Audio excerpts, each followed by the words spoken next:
Good evening, ladies and gentlemen. A very warm welcome to another one of our joint evenings with our friends from the Spiritist Society of Bournemouth and their very illustrious guest tonight, Dr. Tania. Dr. Tania, wonderful to see you, my lady. Nice to see you. And thank you. Fabrizio, over to you, sir. Good evening, everybody. It's great to have you join with us. I'm Fabrizio Assunção from the Spiritist Society of Bournemouth. I'm very pleased to join once again with Lawrence Saville from the Poole Christian Spiritualist Church. We warmly welcome you tonight to another of our online broadcasts together. I'm so pleased also to welcome our guest speaker, Dr. Tania Stevanin. Tania has a doctorate in macrobiology and a diploma in psychology. Dr. Tania has been working on the last 10 years with the National Health Service, helping to treat people who are battling with drug and alcohol misuse. Tania is also a leader in the Spiritism movement in England. She was the first person to bring Spiritism to the major northern seat of Sheffield, and she is the co-founder of the Sheffield Spiritist Group. Previously, she worked in London with the Allan Kardec Spiritus Center. I would like to say a few words of introduction about the Spiritist Society of Bournemouth. The Society runs a full program of studies of Spiritist teaching on several days every week. This teaching, revealed by the spirits to the famous 19th century French writer Allan Kardec, show us that every person's spirit is immortal, and show how each of us can grow spiritually. We are an open group, so anybody can join us. Until the current lockdown, we had our meetings in Bournemouth, but during the current lockdown, we studied together online. If you'd like to know any more information about our studies, please contact me on our Facebook page. Before I hand over to Tania, let us go first to Lawrence, who will lead us in our opening prayer. Over to you, Lawrence. Thank you very much, Fabrizio. And now, if we could just still our minds just for this short time and reach out and reach within to that God of our own understanding. And we'd ask, Divine and Infinite Spirit, we reach out to you, seeking help, guidance, and comfort, but most of all, that strength, that knowledge, and the ways ahead made clear to help us through this time, not only to help ourselves, but to help all those who cross our path, be they friend or foe, for all is one, and we are all spirit, so we should stand united in that one single truth, that we are beings of light, who have lived forever and shall live forever. And there is no difference, no caste or creed, no sex, religion, or politics, just one energy existing timelessly through eternity. Amen. Amen. Thank you, Lawrence. So, I now hand it over to Dr. Tania Stevanin for her talk on mental health and mediumship. Over to you, Tania. Thank you.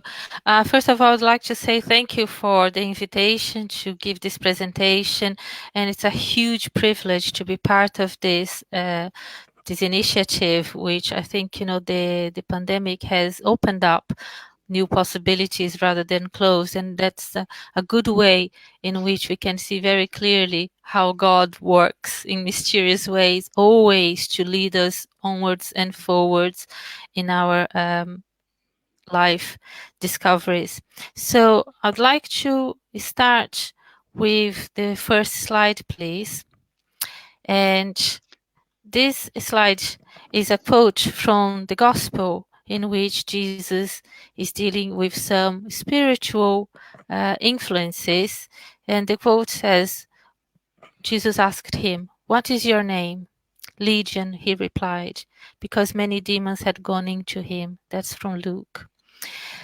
this is a very important quote because it kind of illustrates how Jesus was very aware that we could be influenced by spirits and how spirits could affect our lives in many different ways.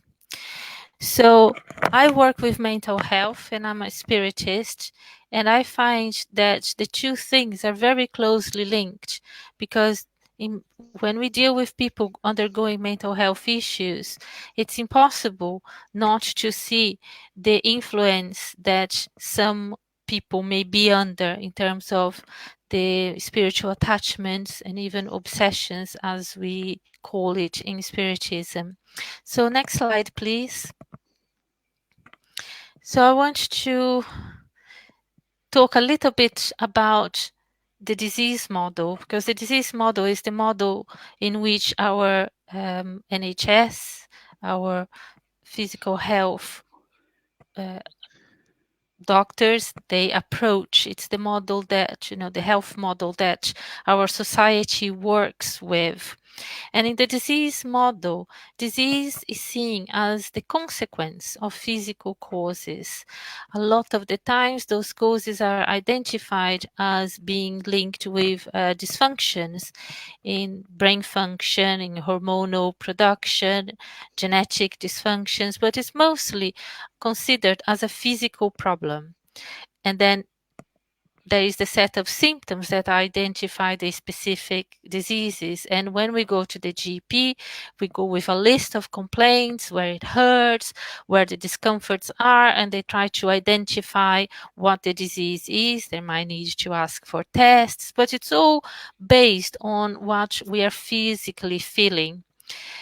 And the aim is to identify the cause of the disease, what is causing the symptoms, and then identify the necessary treatments, medications to alleviate the symptoms. And the disease may or may not be a part of someone's entire life. So there are some diseases that can be cured, and there are many what they call diseases, especially dysfunctions of the mind, of the mood, that cannot be cured but needs to be managed. So, but unfortunately, when most of us go to the doctor, and I see that all the time amongst the people that I work with, they come to us because they want a quick fix. They want a cure. They want some medication. They want something to take the pain away, to take the discomfort away, because they're very, based on this materialistic model of illness. If there is an illness, there's a cause, there must be a medication, some pills that a doctor can give us to take that away. But that's not always the possibility. So if you could pass on the next slide, please. So the Spiritist model sees illness, disease, dysfunctions in a more broader sense. It expands the boundaries of the physical constitution and see disease as all morbid processes that are essentially mental processes. Mental here not in the sense that it's a brain dysfunction, it's a hormonal dysfunction, but here we talk about the mind in a much bigger context. So it's not just the physical apparatus that we call the brain, but the spiritual aspect as well. So the mind is the thinking, feeling part of us. And this process involves all our experiences, not just physical, biological experiences, but our experiences in terms of how we interact with our families, our culture, our society, as well as the spiritual experiences. And spiritual experiences, not just of this present life, but of past lives as well, needs to be taken into account, because we know that we come with a baggage that we might not remember, but will affect even our physical constitution. And this emotional, mental, social, cultural, even physical baggage will be metabolized and integrated by our spirit. So for the spiritualist approach, health is the soul in a state of perfect harmony, and that can only be achieved gradually.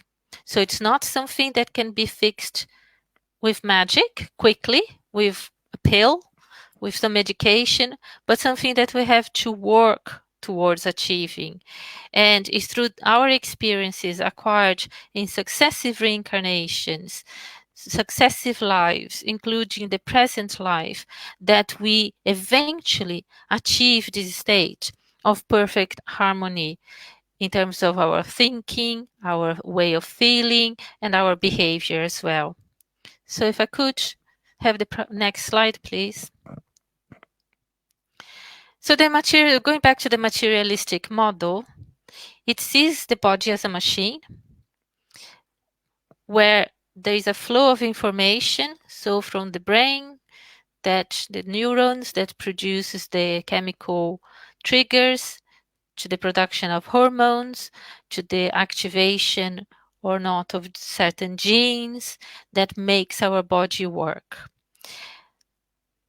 And that then acts on the muscles and every part of our body. And if the machine is faulty, then we need to fix the fault so that the machine can function properly. But it doesn't take into account nowadays, thank goodness, things are improving and more people are becoming aware that we are not just a machine, that the mind is likely to be something different from the brain, because there are many studies that show that even people with certain brain damage, other parts of the brain compensate for the damage. So there is some driving force that is rebalancing what is faulty, but they don't quite know what it is.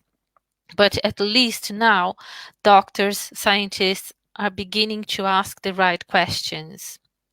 So if I could have the next slide, please. The spiritist model sees the human complex, and this is a summary of what it in reality is, but for the purpose of this talk, the human complex is composed of the body, and we are all familiar with that, as we have one. The perispirit, and this is a term that I'm not sure all of you will be familiar with.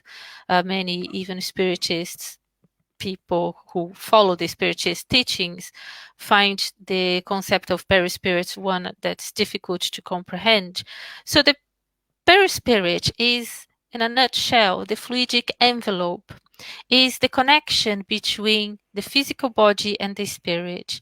The physical body being composed of more materialized gross matter, and the spirit being of a quintessential matter that is completely different from the matter that our physical bodies are composed of. It needs an intermediary. It needs something that links the two. It's a little bit like we could say, as an analogy, electricity in terms of the computer that we're using now. We have the physical machine, the computer itself. We have the software, which is the memory, the life of the computer that allows us to do the things we do with it, allows us to have this conversation now, have this presentation, but we need something that links the two. And electricity is what links the two, is what makes the machine connect with the software and allows it to work and function in the way we want it to function. And the spirit is who we truly are, the real us, is the thinking, feeling part of us. And the spirit is the main part of this complex, because it is the spirit that will influence the perispirit, that will influence the body. There is influence the other way around as well, but if the spirit is in harmony with itself, then the body is more likely to be healthy and in harmony as well, even when we are facing challenges. So we know many examples, any one of us will know examples of people who suffer great challenges, who are disabled, disabled, who have mental health issues, but deal with life in a very positive way.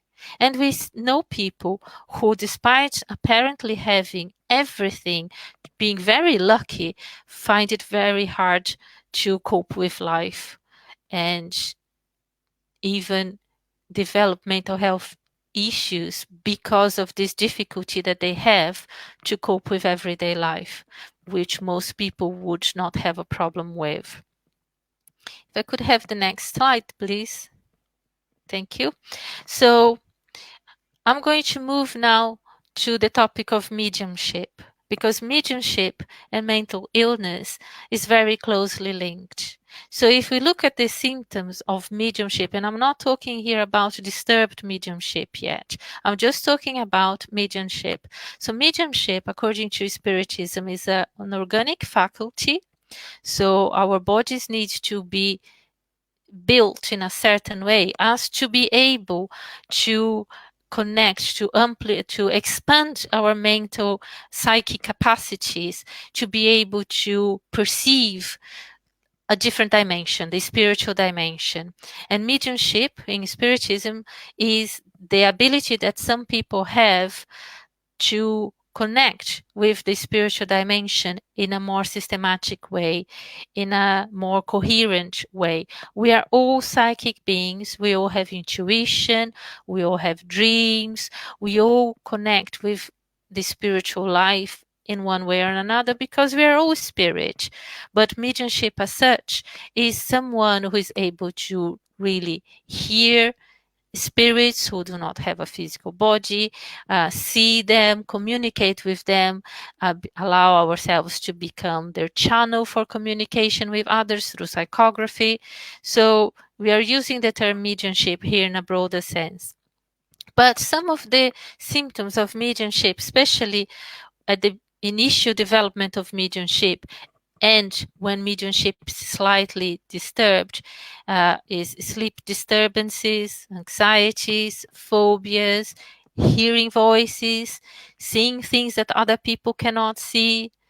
All of this are associated with mental disturbances. So if I go to my GP and I tell my GP that I have some voices that I hear in my head or outside myself that tell me things, immediately they are going to class this as auditory hallucinations, and they'll start thinking about what medications or treatments they could provide me to stop that from happening. And most people go to their GPs because they want that to happen. They want the voices to stop. They want to stop seeing things or hearing things. Unfortunately, if they are mediums, that's not possible because this is part of who they are, and then they will be classed for the rest of that incarnation as mentally disturbed, often have their physical bodies and their minds greatly damaged by some of the treatments used. I'm not against treatment, and I need to stress this here because medication can be a godsend a lot of the times, especially when people dealing with people who have no understanding of the spiritual life and want some help. So I'm not against medication, but what I would like to see is more open-mindedness, where the possibility that those voices are not just someone's imagination or hallucinations, but there is a real aspect to them. When my clients come to me and they say that they are hearing people, I usually ask them, what do they say? Is there any voices telling you good things? And I have a more coherent conversation with them that doesn't make them feel that they're being labeled as crazy. They're just being accepted for who they are. They're being taken seriously. And I think, this is something that we still lack in our medical model. Can I have the next one, please? So now I'm going to move a little bit more towards obsession and mental health problems. So what causes mental health problems? There are two main causes for mental health disturbances.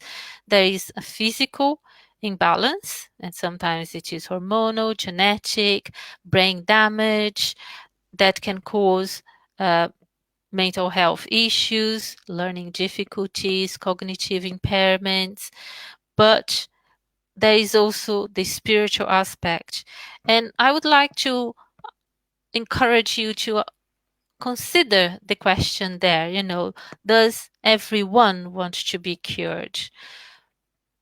And this is an interesting question which I had to come across a lot in my line of work, because what I find is that sometimes people have lived with the problem for such a long time that being cured, becoming normal, when normal is something so alien to them, is not necessarily comfortable.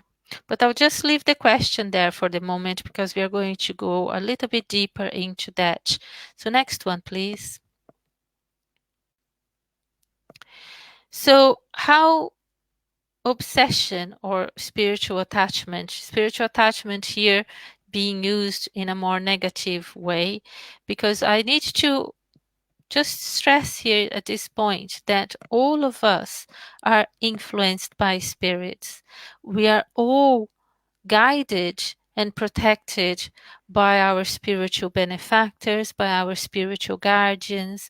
We are all, during the preparation for a new incarnation, we are assigned a team of benefactors that work very hard to help us through the process of incarnation and through our lives, every single minute of our lives. So we are never alone. We are always surrounded by people who really care about us, who really want us to succeed, who really want us to be happy. So when we talk about spiritual attachment, often we use it in a negative way. But if we can lift ourselves and connect ourselves to our spiritual benefactors more and be more attached to them, then this is an attachment we want in our lives. However, having said that, we have a past, and in our past, we didn't always get things right. We sometimes made the wrong type of friends, and when they find us in an incarnation where they have more direct access to us, then they might try to influence us in a negative way. And they will do that in many different ways. So,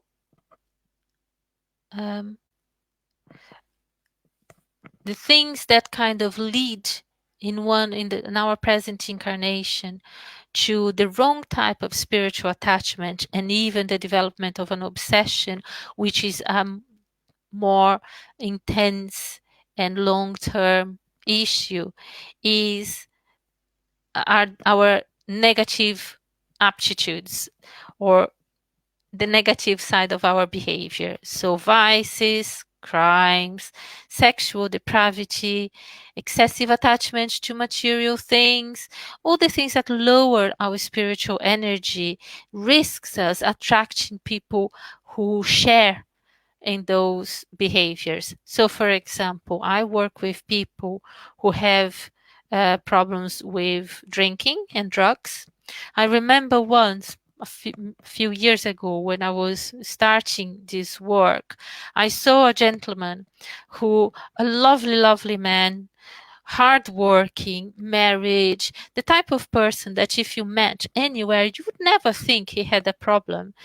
And the way he described his drinking to me was horrendous. He said, I have no control over it. I really want not to drink, but something makes me go to the pub and I order 4 pints together because I don't want my wife to know that I'm drinking like this. And I just drink one after the other, and then I go home. And I hide it, but I can't control it. It's a compulsion I cannot control. And as we were discussing the behavior, you think, someone who drinks that much, that fast, and the 4 pints was not the first or the last of the day. And he had already had quite a lot to drink when he came to see me. He showed no signs of intoxication whatsoever. And he was telling me, he said, there is a presence that's always with me, forcing me to go to the pub. And it's as if that person is drinking and not me. This man didn't have any spiritual beliefs. I'm not even sure if believed in God. So I didn't have that conversation with him. But as a spiritist, I was hearing him, and to me it was so very clear that someone else was using his body to have that drink. So because he had a tendency to drink a bit more than he should, he attracted others who also like to have a drink, and he was using his physical body to have that drink. These cases are very complex because it involves a very intimate connection between the medium, which he clearly was, even though he didn't express some of the other symptoms of mediumship. He was normal in any other way, and the spirit that's using his physical constitution. So the initial phase of the development of an obsession, as it states there, is the fluidic intoxication. So the spirit envelops the perispirit of the incarnate person with toxic fluids that creates that connection and also blocks the contact of the medium with their benefactors. So it intoxicates and closes those channels, not completely, but enough for the obsessing spirit to then exert some greater influence. When left unchecked, this can develop into physical symptoms as well, because the perispirit, remember, it's the connection between the spirit and the physical body. So what is affecting the perispirit will be reflected in the physical body. So the person will develop other symptoms. That's when the more chronic depression can develop, chronic anxiety, gastric problems are very common, even cardiac problems can become problem. Respiratory problems can become more prominent as well because of that intoxication. So the body is now being under the influence of more toxic substances, and that will affect the cellular structure of the physical body, even to the point where permanent damage can become part of the process. So next one, please. Next slide. Thank you. So at this point, when that happens, psychological but also a physiological process of symbiosis takes place, as the obsessing spirit energy intertwines so much with the physical, with the medium's energies, that it's hard sometimes to tell who is whom in the relationship, who is influencing whom.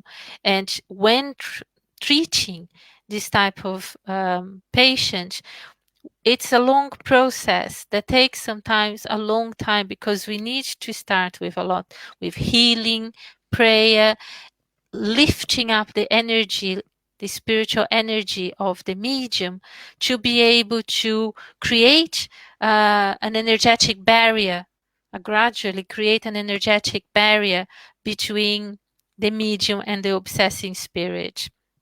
Because the victim or the patient, I prefer to call them patient in this case, they become closely linked with that energy. It's a bit like if you have an intoxication, like if you drink too much, it takes time for the body to process those toxins.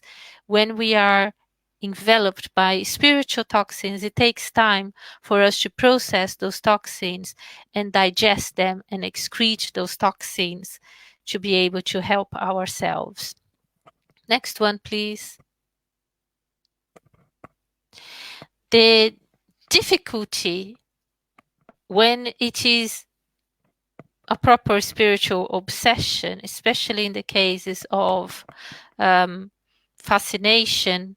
I don't know if all of you know, but the book, the Medium's book, describes the different stages of spiritual attachment.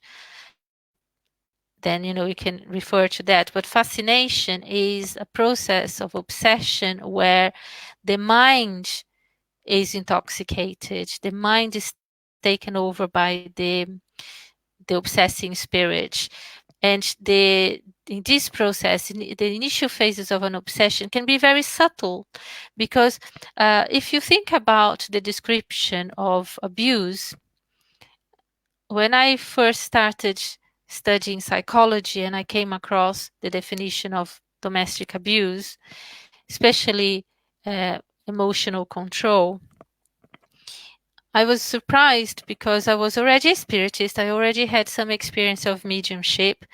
And I thought that it's the same. It's the same way, because it can be a subtle start where the abuser pretends to be a friend, says some beautiful things, and gradually, as we give more and more trust to that person, they take more and more control of our way of thinking, to the point where others come and say that that's nonsense and we can't see it, because now we are completely enveloped by that process. We stop seeing reality for the way it is. And the spirit then becomes more controlling, starts encouraging us not to listen to those people that are telling us that we are wrong. Don't listen to them. Go, have another drink because, it makes you happy, helps you to sleep. This is something that I have to battle with my patients all the time. I had two today that said, well, I drink because I need to sleep. And you try to describe to them that those substances, they are toxic substances. They are not helping you to sleep. They are hindering good quality sleep. And when we're talking about spiritual obsession, it's very similar, because you get that whoosh feeling when the spirit approaches initially, and that makes you feel a little bit happy, because they come, they praise us, they tell us how wonderful we are, how right we are when other people are so wrong, and that gives us a boost to our self-esteem, to our self-confidence. But they are trying to lure us into a false sense of security, where we stop trusting others and only trust them. As the process continues, we begin to internalize the beliefs that belong to other.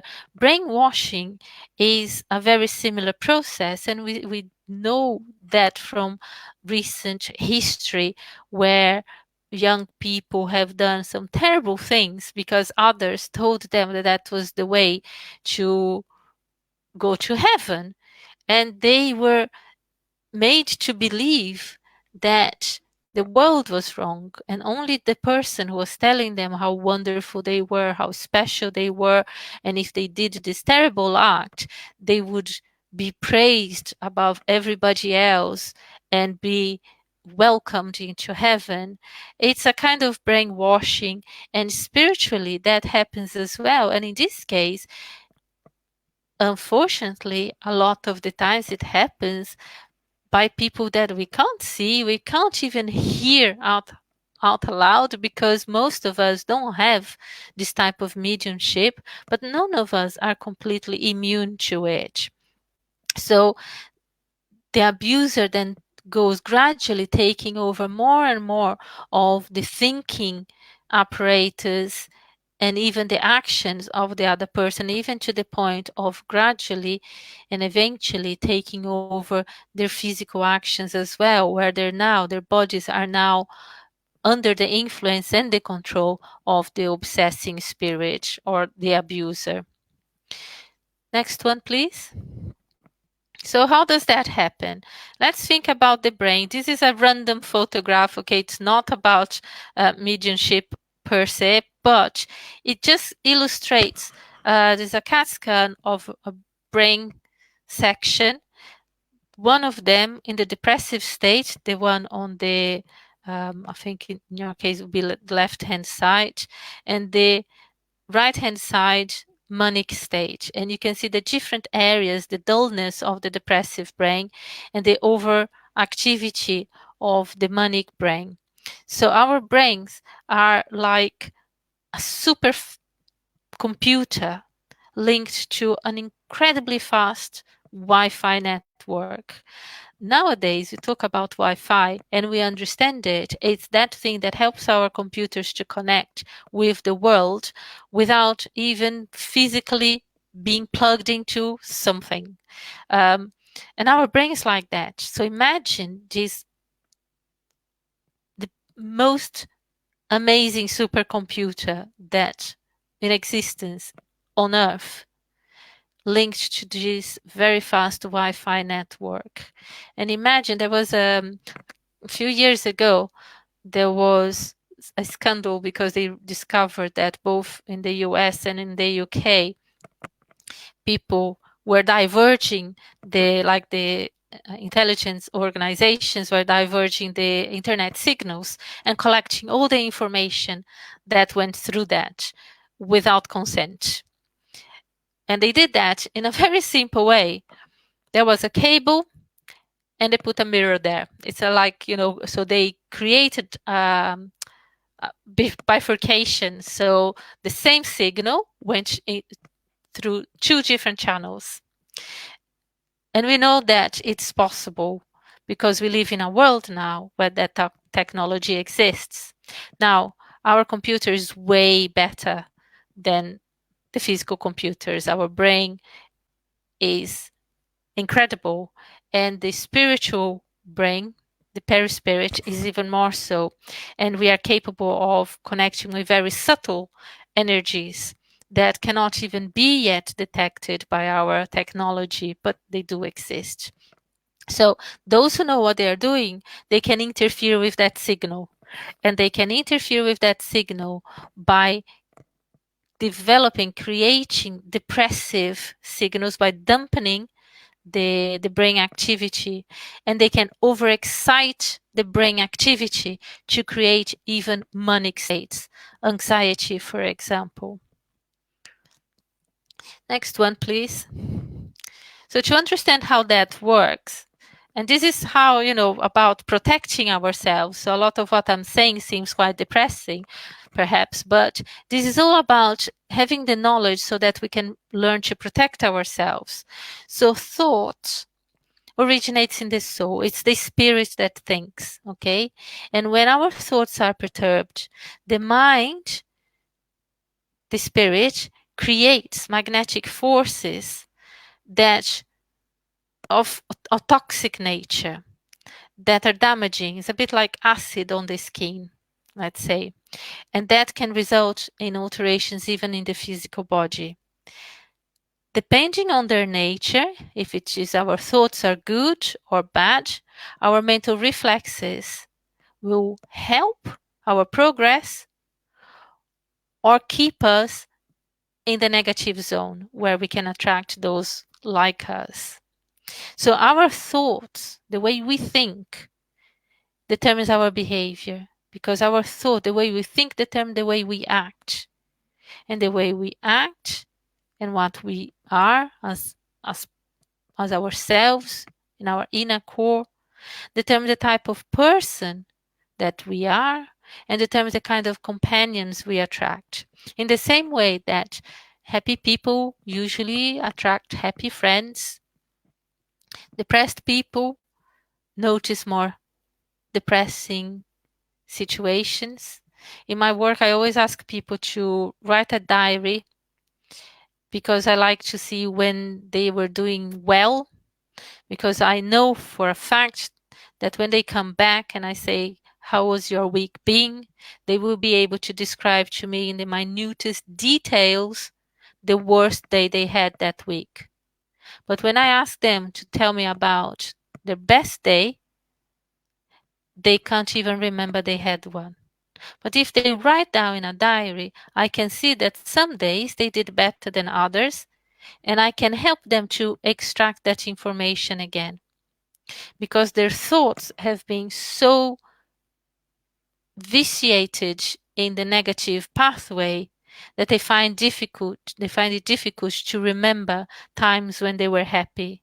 One of the exercises I use a lot to help people, especially with depression, is to identify a happy memory and take them through that happy memory again, when they can remember who they were with, where they were, the texture of things, the smells, the taste, how they felt, how it felt physically to feel that way.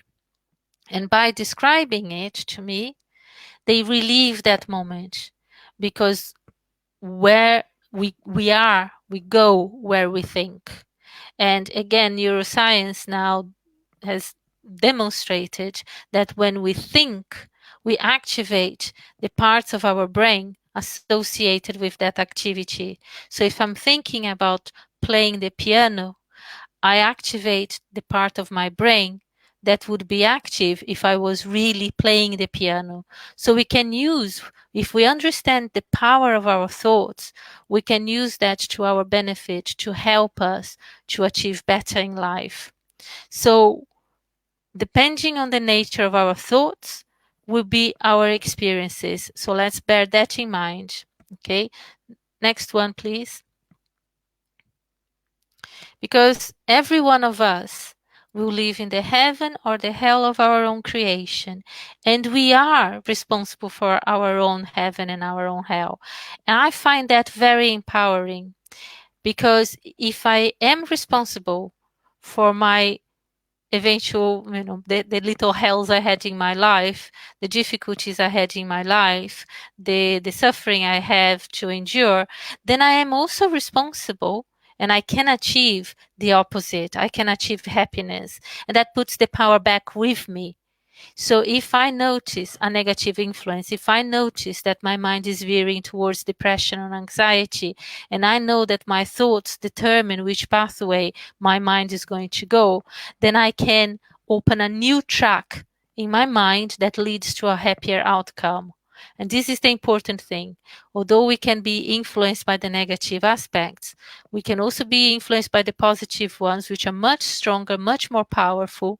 And if we can connect, if we identify the negative thoughts that lead us to feeling more depressed, more anxious, and connect with the positive, the opposite, thoughts of hope, thoughts of happiness, then we can create our own heaven, even when we are going through difficulties in our lives. Next one, please. Now, this one is very important, because sometimes, as I was saying a few slides back, we get used to feeling in a certain way, behaving in a certain way. Why is that? Because we've been there for such a long time that we don't know any different. Tolerance is an effect known in substance misuse. When you use a substance that you become accustomed, your body become accustomed to get the same effect, you need to use more. So that's why some people go from drinking 1 or 2 cans of lager per day or a glass of wine every day to drinking a bottle of vodka. Because if they start drinking because they want to relax and because they want to sleep, then a while later the body gets used to that level, they stop getting the same effect, so they will double the amount they are drinking, and so on until they stop drinking because they want to sleep, but they can only sleep when they drink because now they need to drink to exist.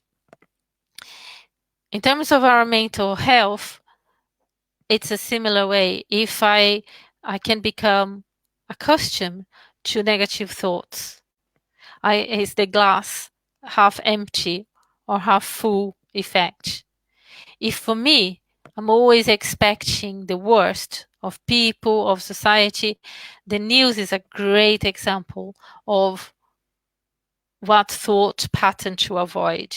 We watch the news these days, and every reporter wants to know what the worst case scenario is. They don't care about the reality. They don't care what the most likely situation is. They want to talk about the worst case scenario. They want to talk about the pandemic getting out of hand. They want to talk about hospitals being overwhelmed. It kind of creates a sense of excitation that the mind becomes accustomed to. It's like ingesting a toxin, ingesting, drinking or using a drug. You get that high, but that high comes with a very problematic low. So we need to be careful with our mental health by being watchful as to what we watch on television, what conversations we have. A while back, I was getting quite tired all the time. The office, I sit in a shared office, and a lot of people were very unhappy with some of the changes that was taking place. And we had the moaning conversation every day. So you said hello to someone. Oh, it's another Monday. It's going to be horrible. So and so is here today, and they are going to make us do this, and they want that. And by the end of the day, I was exhausted, and I started paying attention to the conversations I was having. And I said, okay, I'm going to stay out of the moaning conversations, and I'm going to switch off every time I notice that someone is talking in a negative way around me. That's not to say that I was going to ignore the problems that need solving. I was just trying to protect my psychic energies so that they were not leached out of me. And I noticed that after a few days, when I started talking to people who like complain, and I said, oh yes, but there is this positive, we managed this yesterday and we achieved that, and that person did a bit better. Some people didn't want to have that conversation. They just wanted to complain about things. They didn't want anyone to show them that there was a positive side to the situation we were living.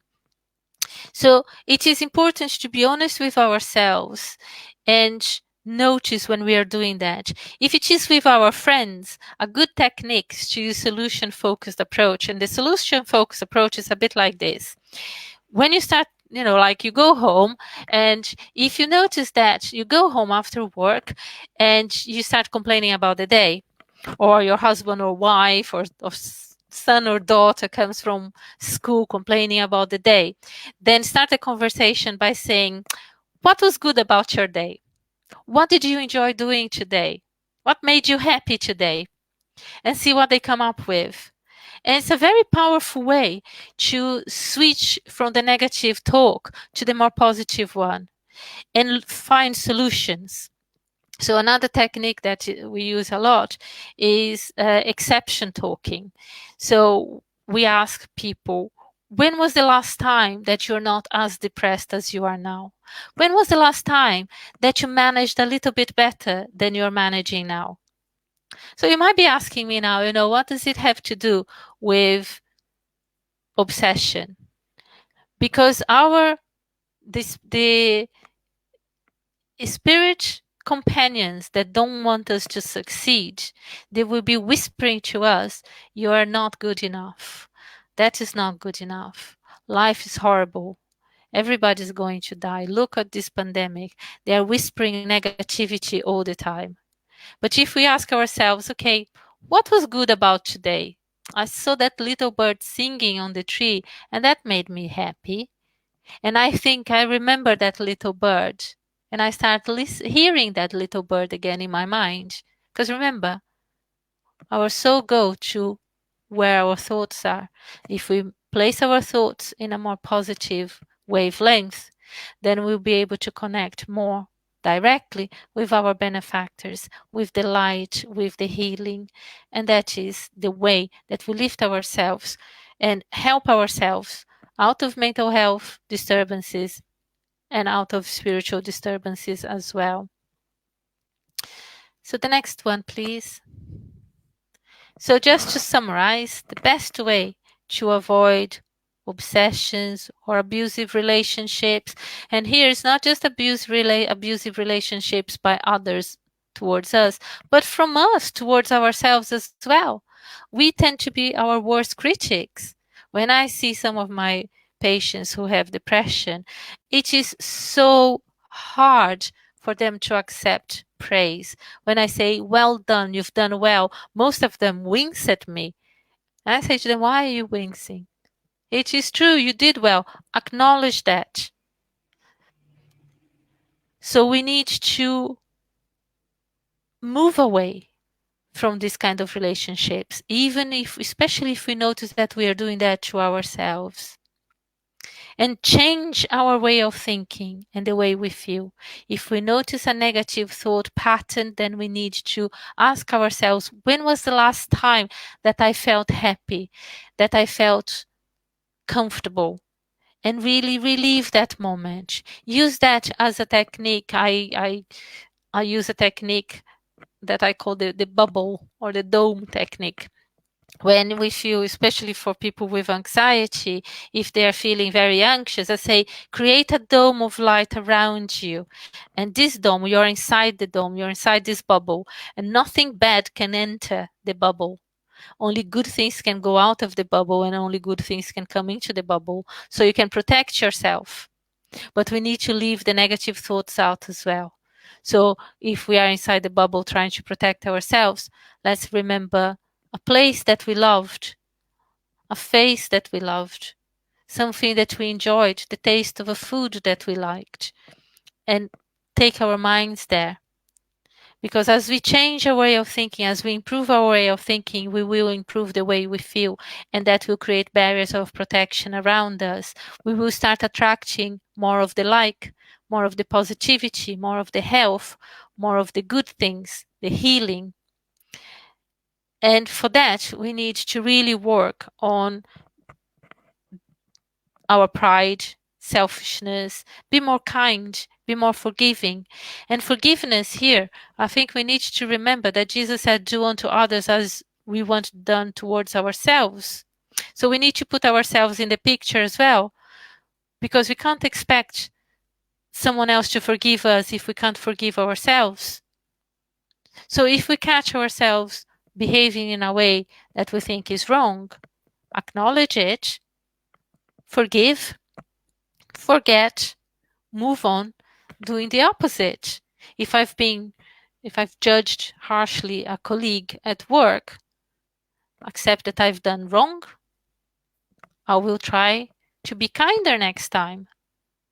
We can't undo what we've done, but we can change. We can use that as lessons to the future. And that will naturally create certain barriers in terms of spiritual attachment as well. When I ask people, are there any voices that are protecting you, that are kind to you? And most of my patients will say yes. They're not all bad. So I say, listen to the ones that are telling you that you are doing okay. Listen to the ones that are telling you not to harm yourself, not to drink that extra drink. Listen to the positive ones. If we can't avoid the ability to hear people, to see people, then let's be more selective in the company that we keep. That goes both for spirits as the incarnates that are around us as well. That's it for me. Thank you very, very much for listening to me. And I don't know if questions are possible, but if they are, I am willing to take questions. Tania, thank you very much. That is so nice because you're talking about two subjects that I'm very passionate about. I have studied a little bit spiritism, and I'm very passionate about psychology. And then you bring this and making the connection and making the bridge between those two subjects. I was completely fascinated by it. So it's really, really good. So, Lawrence, do you want to say anything before we go to questions and answers? I was thoroughly engrossed. Thank you, Dr. Tania. That was awesome. I've just finished a book called A Wanderer in the Spirit Lands by Francesco. And that actually has, there's a chapter dedicated to what you were talking about. And it was just all meshing in. I was like, oh, this is great. I love this. Thank you so much. My pleasure. Okay. So for our friends online, if you want to make a question, just drop your question for me on Facebook. We have got some that has popped up here on Facebook. The first one is from Edgy, and I think it's a question about the terminology that we use in Spiritism, and they have different terminology. He says, is the perispirit the same as our higher selves? I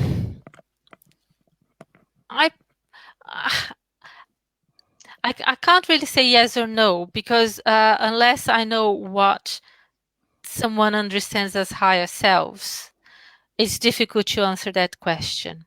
Because the perispirit is not necessarily a better version of us. It is a version of us. It is a more ethereal version of us. But our better selves is really the mind. So the positive aspect, what I would say is the better, our higher selves, is the positive aspects of our minds, rather than the perispirit itself. Good. Next question comes from Sue. She says, do you feel that if we are not fully grounded and earthed into the physical body, this leaves an open space by which these entities enter and become squatters? Does this also apply where the protective aura has been damaged, thus allowing an entry point for entities which might be hanging around, just waiting to find a host through which to feed through and off? I think that's an interesting question, because the first half of the question, I would say, if we start concentrating too much of our attention in our past lives, who we were in the past, for example, that could become a problem, because then we are not fully living the life that we are living now. So we need to live in the present. In psychology, we use a term called mindfulness, which is about bringing our minds to the present, so grounding ourselves in the moment to be able to cope with anxiety, distress, and also to live, because again, stressing that our minds, we are where our minds are. So if we keep regurgitating in our minds the past problems, the fears, then we are not in the present. In terms of how spirits connect, it's not necessarily a physical thing, because the spirit, especially the obsessing spirits, they will try to influence us. So for example, if I have a tendency to gossip, then it's like whispering ideas for me to gossip. Or look at that person's skirt. Did you see her hairdo? Mention that to someone else. And that opens a door, a connection, which becomes a bit like writing a little software that runs through our mind that we can repeat. So the spirit connects, the discarnate spirits, the good and the not so good, connect perispirit via perispirit. So it's the subtle spiritual energies that connect, so not necessarily with our physical body, because another spirit does not have total access to our physical body, because our perispirit connects with our physical body molecule per molecule at the point of conception. So as the sperm and the egg connect, the first link, subtle link with the perispirit connect, and those links are attached to every molecule of our bodies. Now, this is really, really complex, so I'm not going to go too much into that. But going back to the question, if we want to try and avoid certain problems that we don't need to go through, then it's about that connection. How am I thinking? At which level are my thoughts? Are my thoughts at the higher level of positivity, not being blind to problems, but being problem solving rather than just problem? Am I valuing myself? Am I valuing others? Using prayer? Because remember that the same way that the dark side can connect with us, if we make an effort to be a little bit better every day, then the light is always there, trying to sustain us and support us and protect us so that we can achieve our potential in an incarnation. So I'm just going to have another look at the question to see if I've answered it. So yes, concentrate on the today, concentrate on the now, because we can't change what happened in the past. We can learn from the past so that we try not to make mistakes in the future. But if we worry too much about the future, then we are not living the present, and we might be making mistakes that we don't need to, or we might be suffering more than we need to. If we think about, there was a comet that's been on the news recently. If I spend all my time worrying that the comet is going to hit the Earth, I'm not going to enjoy the beauty that's around me right now. So bring the mind to the reality of today, live today well, so that tomorrow can be a good day as well. Excellent. Now, we have a question again from Sue. This is more to do with mediumship. She says, by drinking water when working as a medium, is this feeding the perispirit and thus strengthening the connection to spirit in the spirit realm with spirit in human form? Water is material. Our bodies need water. Water has certain qualities that we use in healing. In Spiritism, we use water to strengthen healing, and also for people to have, because some medication can be, water can become saturated with medication that spirits can use to help us. In terms of mediumship, it doesn't have much value. If you are dehydrated while you are working as a medium, in the same way that if you eat foods that affect your digestive system in a negative way, that will affect your mediumship. But in terms of water becoming like a conduit to mediumship, as far as I know, that's not how water works. Let me have a look at the question just to make sure that, and the water and the water helps the physical body. It does, as far as I know, it doesn't have a direct connection with the perispirit as such, because the perispirit is composed of slightly, it's a different kind of substance. It is still material, but not in the same way that water or the physical body is. But these are still questions that for scientists and spiritualists and spiritists to continue to research, and I might be proved wrong, but as far as I know, there is no direct connection.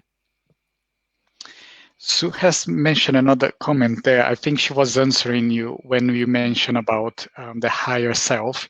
She said, I meant that some people do not feel that they want to inhabit their human form fully because it is painful here upon the earth.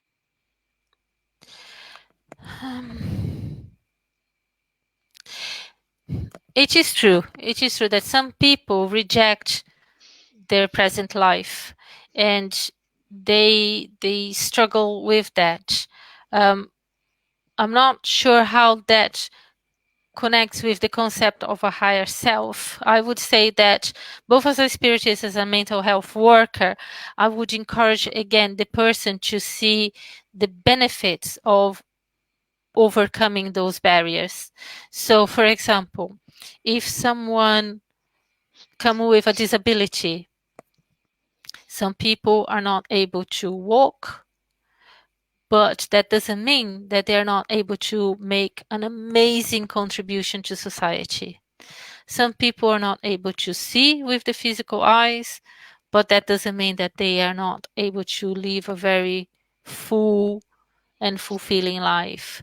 So if we notice that someone is struggling with their present life and trying to escape it, either by living in a world of fantasy or anxiety or the past, or trying to be more spirit than physical, we are incarnated for a purpose, and we are incarnated for the purpose of learning and progressing. So we need to make the most of this life, because if we don't, we will probably regret having missed the opportunity. I hope I answered the question. I'm not sure if I did. That's great. So Tania, thank you very much. I'm so pleased to have you here with us tonight. So just before I hand it over to Lawrence for the closing prayer, I just want to announce our next talk will be on the 7th of August. And the subject is going to be about mental forces.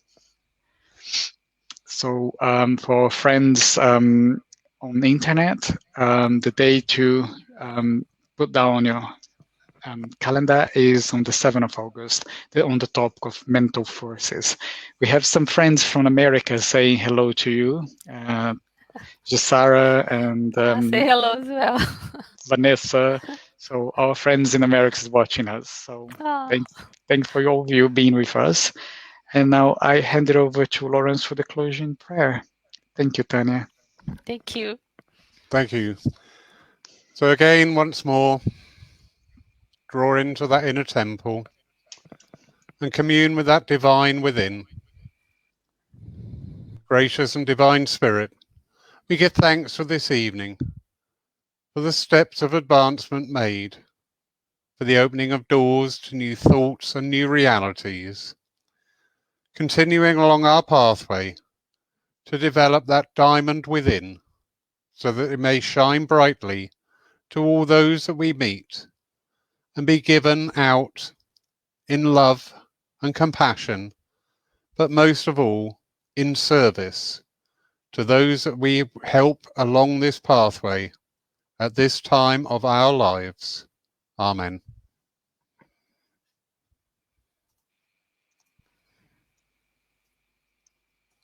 Thanks, Lawrence. So I would say then good night to everyone. Thanks for being with us, and I hope to see you all soon. Thank you.